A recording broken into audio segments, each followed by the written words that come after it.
Okey, baik. Assalamualaikum warahmatullahi wabarakatuh dan salam sejahtera. Selamat tengah hari kepada murid-murid 4 ilmu. Pada kali ini merupakan kelas yang pertama saya bersama kamu semua, di mana saya akan menggantikan Cikgu Atika selama 2 bulan. Dan diharapkan kamu semua dapatlah memberi kerjasama dengan baik. InsyaAllah saya akan usaha.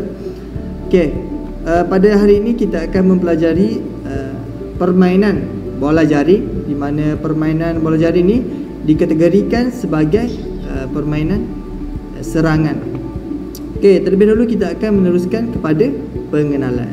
Okey, untuk pengenalan, permainan bola jaring merupakan permainan teknikal dan kategori serangan. Terdapat beberapa kemahiran dalam permainan bola jaring seperti menerima dan menghantar, mengawal dan menghadang, gerak kaki dan menjaring. Terdapat 4 kemahiran yang utama di dalam permainan bola jaring. Okey, seterusnya iaitu kemahiran teknikal pula, iaitu strategi hantaran tengah, sistem hantaran ke dalam dari garisan tepi, sistem hantaran ke dalam dari garisan gol. Ini semua yang kita akan belajarlah sekejap lagi. Dan cikgu rasa bagi pelajar yang telah mewakili sekolah, telah memang sukan bola jaring, cikgu rasa kamu semua sudah menguasailah apa yang kita akan belajar hari ini, terutamanya perempuan. Okey, ini merupakan jenis-jenis hantaran yang terdapat di dalam bola jaring, di mana untuk yang pertama ni iaitu bounce pass. Dia ini merupakan lantunan, hantaran lantunan. Yang kedua itu chest pass, di mana hantaran dada.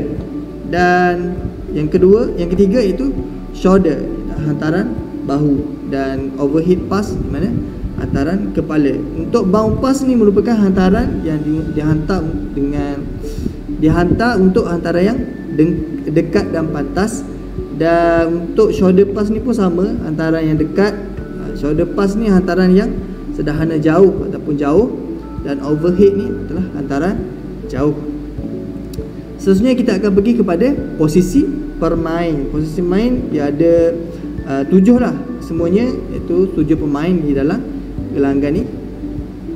Sekali dengan pihak lawan dia akan terdiri daripada 14 orang permain. Okey, di mana kita akan pergi satu persatu. Terlebih dahulu saya suka untuk jelaskan tentang padang ataupun gelanggang ni, di mana dia terbahagi kepada 5 bahagian, iaitu 1, 2, 3, 4 dan 5. 1 dan 5 ni adalah bahagian goal circle. Di mana untuk GS, kita pergi kepada GS. GS ini adalah penjaring gol ataupun goal shooter, di mana tugas dia adalah menjarikan gol. Begitu juga dengan GA. GA ni adalah goal attack ataupun penyerang gol. Dia juga boleh menjaringkan gol. WA, walk attack ni dia berada di belah tepi. Di sini dikenali sebagai WA, walk attack ataupun menyerang tepi. C inilah center, di bahagian tengah ataupun di bahagian 3 ni. Dan seterusnya wall defense. Wall defense ni berada di bahagian 4. Bahagian 4 wall defense dikenali sebagai WD. Goal defense, penghadang gol, goal defense, dan goalkeeper, penjaga gol lah. Sama je pihak lawan dengan kita, iaitu 7-7. Dan ini merupakan adalah posisi, untuk pengetahuan semua, inilah posisi ataupun pergerakan yang boleh dilakukan oleh setiap pemain ni, setiap posisi pemain ni. Di mana kita dapat lihat goal shooter. Goal shooter dia boleh bergerak di kawasan 1 dan 2, iaitu goal circle dan bahagian sini, bahagian goal ni. 1, 2 untuk goal shooter. Dan goal attack dia boleh bergerak sampai 3, 1, 2, 3. Wall attack, penyerang tepi, dia boleh bergerak dalam lingkungan 2 dan 3. Sama juga di dalam untuk peserta ataupun permain lain. Kamu boleh tengok di sini, kita ambil salah satunya yang banyak pergerakannya, go defend ataupun penghadang go, dia boleh bergerak di kawasan 3, 4 dan 5, tapi dia tak boleh masuk dalam kawasan 1 dan 2. Dia boleh bergerak 3, 4 dan 5, tapi tak boleh bergerak dalam kawasan 1 dan 2. Inilah merupakan pergerakan-pergerakan yang boleh dilakukan oleh setiap pemain. Okey. Seterusnya kita akan pergi kepada strategi menyerang dalam situasi permainan. Okey, dalam situasi permainan ini iaitu strategi menyerang hantaran tengah. Hantaran tengah ni bila berlaku? Hantaran tengah ni berlaku apabila pihak lawan ataupun pihak kita menjaringkan gol. Kalau pihak lawan menjaringkan gol, jadi pasukan kita perlu mengambil hantaran tengah. Dapat lihat di sini di mana buku teks awak ada muka surat 32. Sebab gambar ni cikgu guna buku teks digital, jadi cikgu perlu screenshot dan letak dalam slide. Jadi dia agak kurang jelas lah. Tak apa, cikgu akan explain satu persatu. Di mana untuk hantaran tengah, dia cakap dekat sini center akan bagi kepada go defend, go defend akan bagi kepada walk attack, walk attack akan bagi kepada go shooter. Di mana center di tengah ni, center dia akan bagi kepada go defend, go defend ni akan pergi kepada bahagian tengah padang, di mana dan go defend ni akan bagi kepada walk attack, walk attack yang berada di tengah ni akan pergi kepada belah kiri, belah kiri pihak lawan, dan walk defend ni, walk attack ni dia akan bagi kepada go shooter untuk menjadikan gol. Center dia bagi ke go defend bagi ke walk attack bagi kepada GS. Inilah merupakan pergerakan dia. Kamu perlu tengoklah buku teks, dia akan lebih jelas lagi. Okey, yang kedua iaitu pergerakan dia, center bergerak kepada menghantar bola kepada walk attack. Walk attack akan menghantar kepada GA ataupun GS. Di mana dekat sini kalau kita dapat tengok gambar ni, center ni dia akan bagi kepada walk attack. Walk attack ni dia akan bagi kepada go attack, dan go attack akan bagi kepada go shooter, dan go shooter akan menjaringkan gol. Okey, sama juga tadi dia dah ada apa tu, penerangan bawah ni. Jadi kali ni cikgu akan jelaskan lah. Ada juga dalam buku teks, sama je. Dan go shooter ni, go shooter center, center ni dia akan bagi kepada go attack. Go attack ni dia akan bagi kepada walk attack. Walk attack ni dia akan bagi win attack kot. Walk attack dia akan bagi kepada go shooter. Di mana kenapa walk attack ni tak terus menjadikan gol? Sebab dia tak boleh menjadikan gol adalah go shooter dan go attack sahaja. Jadi pergerakan dia adalah GA bagi kepada WA akan bagi kepada GS. Sama juga yang ni, di mana center akan bagi kepada wall defend. Wall defend ni akan bagi ke center balik. Macam mana? Center ni perlu naik ke atas sedikit ke kawasan pihak lawan, di mana dia akan bagi kepada center. Center akan bagi kepada go attack, go attack akan bagi kepada go shooter. Dia pergerakan dia adalah C bagi kepada WD, WD akan bagi kepada C balik, C akan bagi kepada go attack ataupun go shooter. Ini strategi menyerang hantaran tengah. Okay. Setiap permainan ni ada kelemahan, dan setiap strategi ni ada kelemahan dan kekuatan dia. Kekuatan dia adalah pelbagai hantaran boleh digunakan. Permainan C mempunyai pilihan hantaran yang banyak. Serangan boleh dilakukan dengan pantas. Macam mana? Sebab daripada tengah tu, C ni banyak pilihan yang boleh dia hantar. Dia nak hantar kepada GA ke, WA ke, goalkeeper ke, boleh macam tu. Dan kelemahan dia adalah pihak lawan boleh membaca hantaran pemain C sama ada kepada go attack, wall attack ataupun wall defend atau go defend. Tengok, dia ada kelemahan dia tersendirilah untuk strategi daripada hantaran tengah ni. Okey, seterusnya kita akan tengok strategi menyerang hantaran ke dalam dari tepi garisan. Tadi kita tengok kita belajar daripada tengah, tapi untuk kali ni kita akan belajar daripada tepi. Okey, dia nyata dekat sini, go defend dia akan bagi kepada win attack. Win attack dan dia akan bagi kepada center. Center ni dia akan bagi kepada goal attack ataupun goal shooter. Pergerakan dia adalah GD, WA, C akan bagi kepada GA ataupun GS. Mengikutlah perubahan ataupun posisi permain pada masa tu. Untuk yang ni dia akan pergerakannya adalah sebegini. Dan untuk yang kedua juga iaitu go defend, dia akan bagi kepada center terus bagi kepada GA yang berada dekat kawasan center ni, dia akan masuk ke dalam. Kalau ni 1, ni 2, ni 3, dia akan masuk ke kawasan 2. Dia akan masuk ke kawasan 2 dan GA akan bagi kepada goal shooter untuk menjaringkan gol. Ni merupakan strategi menyerang dari hantaran tepi ataupun dari garisan tepi. Tadi tengah, ni tepi. Okey, kekuatan dia adalah permainan membuat hantaran ke dalam mempunyai pilihan yang banyak. Sama juga macam tadi, serangan boleh dilakukan dengan pantas. Kelemahan dia, pihak lawan boleh memintas pergerakan hantaran.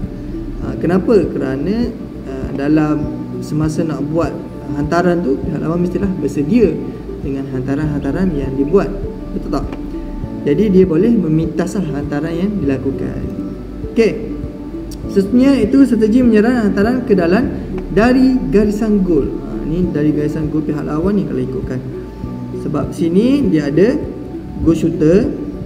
Goal shooter ni dia akan bagi kepada goal attack, dan goal attack ni dia akan bagi kepada goal attack. Goal attack ni akan boleh menjaringkan gol. Ni wall defense ni dia berlari ke sini, tujuan dia adalah untuk mengelirukan pihak lawan. Itu je. Kamu boleh tengok muka surat 34. Kalau boleh mengajar secara face to face, secara praktikal, dia lagi menyeronokkan lah. Tapi buat masa sekarang kita hanya belajar secara online, lebih kepada teori. Okey, seterusnya itu strategi menyerang hantaran percuma dan penalti dalam kawasan gol. Dapat kita lihat di sini dia cakap hantaran percuma dilakukan bagi semua kesalahan dalam gelanggang kecuali sentuhan dan halangan dan diambil pada tempat kesalahan berlaku.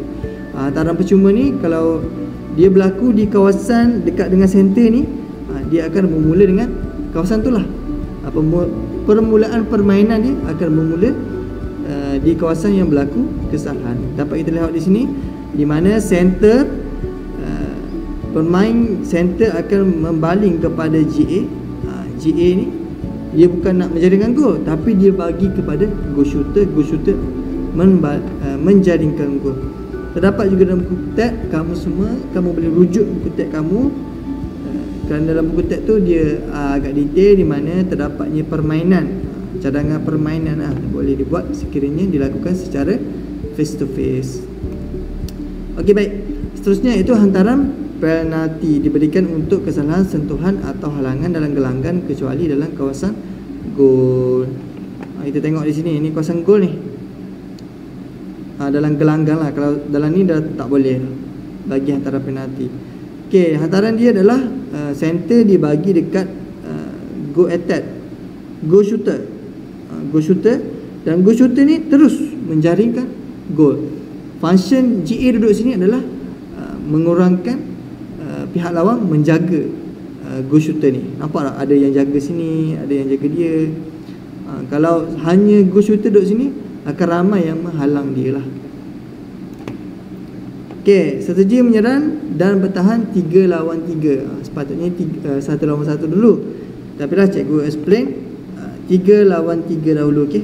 Untuk 3 lawan 3 ni kita tengok peraturan ringkas dia di mana gelanggang digunakan separuh sahaja. Bermula dari kawasan tengah dibahagi kepada 3 zon, iaitu zon 1, zon 2 dan zon 3. Cikgu harap kamu pekalah mendengar penjelasan daripada cikgu ni, kerana cikgu mungkin akan meletakkan soalan-soalan yang berkaitan dengan permainan ataupun strategi ni yang kita belajar hari ni di dalam kuis nanti. Okey, yang pertama itu dia cakap gelanggang ni dibahagikan kepada 3 sahaja, di mana zon 1, zon 2 dan zon 3. Zon 1 ni, zon 1 kamu dapat lihat dia berdekatan dengan kawasan center. Kawasan center tu dibagi 2. Dibagi 2 dijadikan zon 1. Zon 2 diduduki dengan War Attack dengan War Defense, dan Zon 3 GA dengan GK. GA Go Attack dengan Goalkeeper. Tengok sini. Posisi pemain yang bermain ialah pemain C, War Attack dan Go Attack. Undang-undang dan peraturan dipertandingkan boleh bola jaring diaplikasikan. Dia cakap undang-undang dan peraturan pertandingan bola jaring di aplikasi ni, walaupun dia hanya membuat 3 lawan 3, tapi undang-undang yang asal tu masih lagi digunakan. Okay, masa permainan 5-1-5 minit sahaja. Macam mana ni 5-1-5? Iaitu 5 bermain, separuh masa pertama rehat 1 minit, dan separuh masa kedua iaitu 5 minit juga. Pasukan yang menang diberi 3 mata. Posisi dan pergerakan permain adalah seperti berikut. Di mana center ni dia boleh bermain dalam kawasan zon 1 dan zon 2 sahaja. Buat dia boleh bermain dalam zon 1 dan zon 2. GA ni dia boleh bermain dalam zon 1, zon 2 dan zon 3. Selepas tamat permainan, guru boleh menukar permain dan dengan murid yang lain. Semasa permainan berlangsung, murid yang tidak bermain perlu menganalisis strategi permainan. Okey. Di sini dia nak cakap bahawa dalam permainan ni guru boleh menukar macam masa separuh masa tu guru boleh menukar permain untuk menggantikan pemain yang letih ke, bukan menambah tapi menukar. Dan murid yang berada di luar tu dia harusnya menganalisis lah strategi yang akan digunakan untuk memungut mata. Okey, khususnya itu strategi 1 lawan 1. Ketika permainan berlangsung, semua posisi pemain akan mengawal setiap pemain penyerang. Strategi ini dipanggil 1 lawan 1. Pemain goalkeeper akan mengawal GS, pemain GD mengawal GA, pemain WD mengawal WA, dan pemain C akan mengawal C. Kita tengok di sini 2, sini 2, sini 2, sini 2, sini 2. Semuanya 2. Kerana dia mengawasi satu sama lain. Kalau kita kira 1 2 3 4 5 6 7.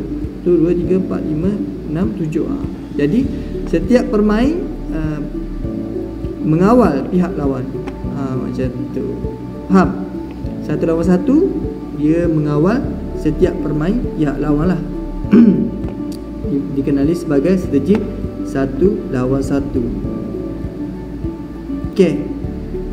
Setakat itu sahaja di mana kelas kita berkenaan dengan bola jaring dan dalam kalangan ataupun dalam kategori serangan. Jadi nanti cikgu akan beri kamu latihan ataupun quiz yang kamu perlu jawab. Tak banyak, hanya 10 soalan saja mungkin. Jadi terima kasih kerana mendengar sampai habis. Cikgu harap ilmu yang kita belajar pada hari ini mendapat keberkatan lah sesama kita. Setakat itu sahaja. Stay safe, jaga diri. Assalamualaikum.